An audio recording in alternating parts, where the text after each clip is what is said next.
This is an entry into the Why Are You an Antinatalist Contest 2020. So, the reason why I'm an antinatalist is uh, anyone who is born would have to go through suffering, and that understanding is enough for someone to be an antinatalist. Everyone agrees that anyone who is born would have to go through suffering in order to live. Anyone who is living would be going through suffering. So that's basically the reason why I'm an antinatalist. So some people can say that their kids may we will love life. They may say things like that, like they know that their kids would be loving life, but actually they don't have any guarantee about that. There's no guarantee about that. Nobody can guarantee that kind of a thing. And even if a child uh, is born and the child loves life, anyone's existence means that person is directly or indirectly affecting the it's a source of suffering for someone else. It works that way. And most people would be agreeing with that thing, but they don't get to make that connection between antinatalism and suffering. So yeah, I would say to procreate would mean that we are knowingly creating someone who we know would be facing suffering. And people are actually taking a gamble with that while they procreate.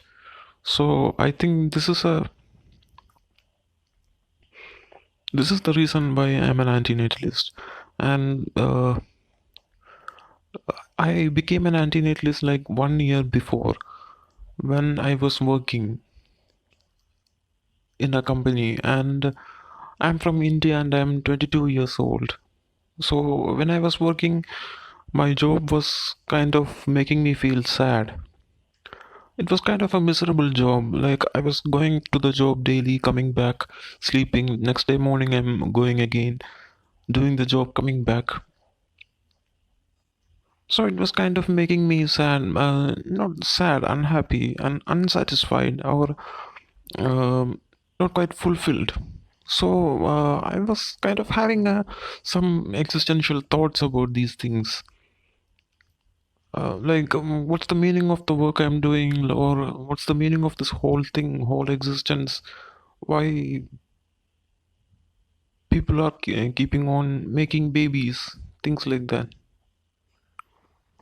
So these kind of thoughts led me to think, like, why would people make children if they are having a tough time?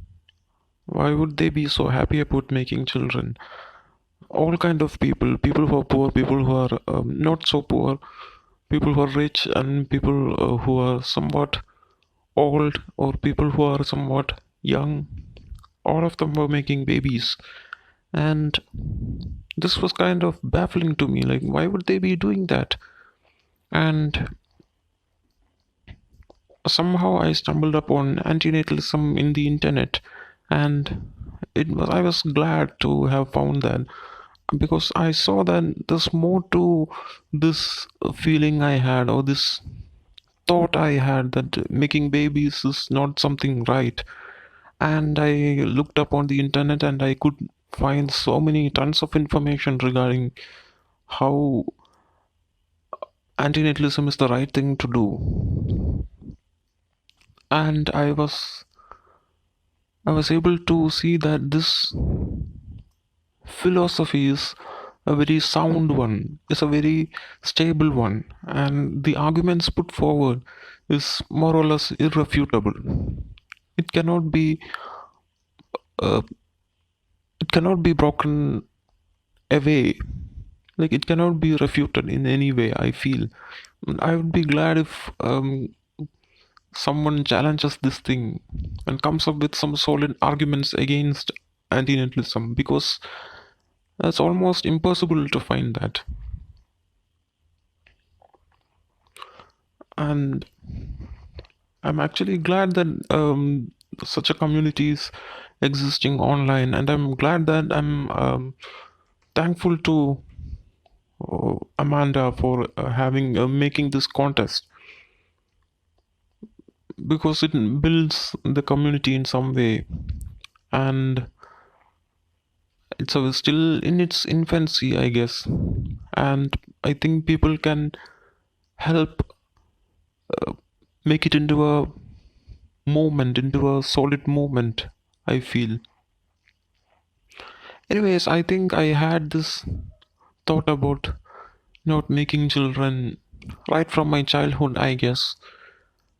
Um, Many years back when I was in school, I when they were teaching reproduction in our class, I thought like why we should be having children, but the textbook were not giving much solid um, explanation for that, and this made me feel kind of awkward for thinking like that. But now I find that all that thinking was more or less on the right path.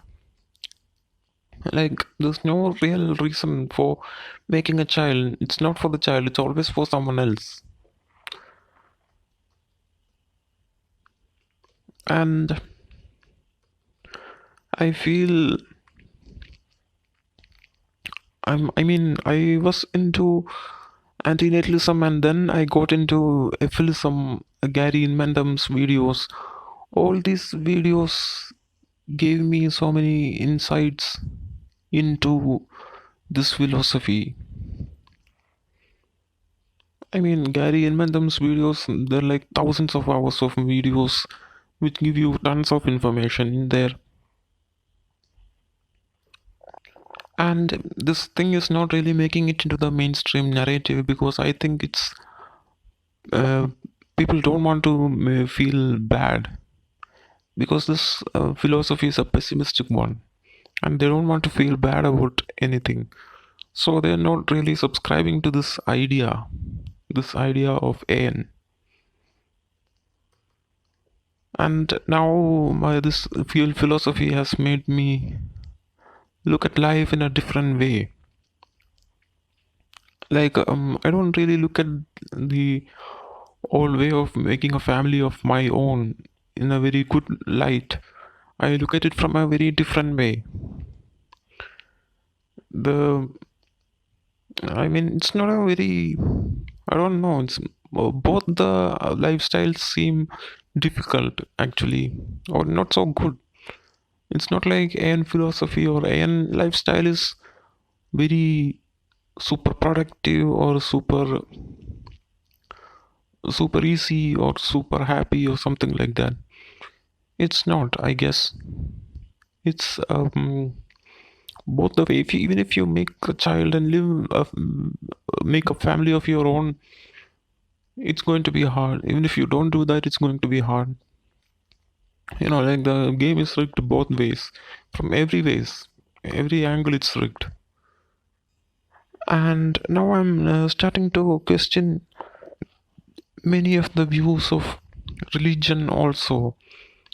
I mean, I've started looking at it from a critical angle, like whatever the religion says, or even spirituality too. I started looking at it from a different point of view, and it's not really easy to go back into the old way, or it's kind of hard to, once you see this thing, this an thing, this antinatalistic thing, if you see that it's kind of, we start to see the what's really the deal. Because many times I feel people kind of don't say the truth, because they may be lying, or they may not be, um, unknowingly they may be lying, because they are not seeing the truth themselves. That's what I feel. And I think this kind of contest would be good in building something like a crystallizing thing for this kind of movements to crystallize onto something.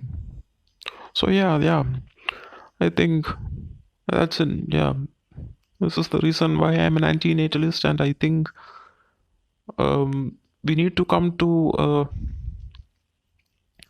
good solution for of this problem. Like, we need to make a good action plan. Like, now, right now, we can't convince all the people. Like, majority of the people won't be convinced about antinatalism, and not even, like, I don't know, not even 20 percentage, I guess, people would be okay with antinatalism.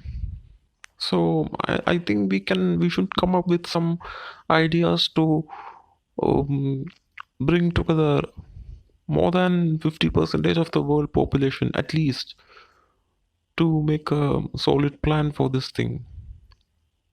And the aphilism red button, that thing is just a thought experiment.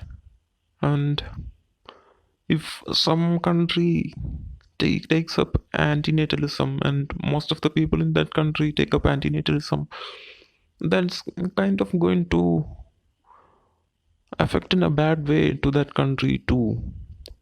you know it can lead to other people attacking them, or things like that. I don't know, like, what the solution would be for this thing, and I hope we can come up with a solid solution for this thing. So yeah, that's the end of this video, and thank you all.